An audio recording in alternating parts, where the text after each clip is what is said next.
প্রিয় বন্ধুরা, আসসালামু আলাইকুম। দেশ ও দেশের বাইরে প্রবাস থেকে যে যেখান থেকে ভিডিওটি দেখছেন সকলকে আন্তরিক শুভেচ্ছা, অভিনন্দন।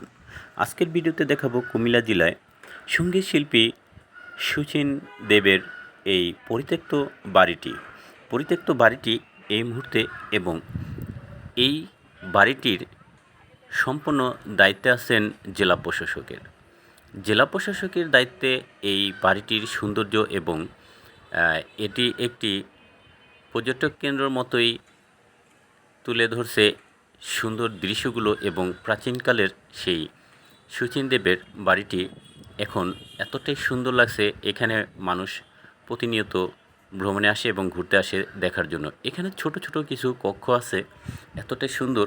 এবং এইখানে যখন তারা সঙ্গীত চর্চা করতেন এবং এইখানে বসে তারা তাদের মনের আবেগগুলো খুলে এবং সকল কিছুই তুলে ধরতেন এই কক্ষে বসে।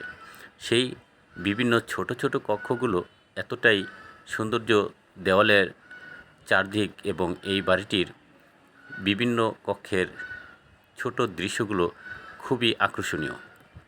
তাই এখানে আরও অনেক অনেক বাড়িগুলো আছে, যেমন এখানে নবাব বাড়ি, এর পাশেই অল্প একটু কয়েক এ গেলে 5 থেকে 7 মিনিটের পথ নবাব বাড়ি পাওয়া যায়। এই শচীন দেবের পরিত্যক্ত বাড়িটি দর্শকের উদ্দেশ্যে তুলে ধরলাম। কেমন হয়েছে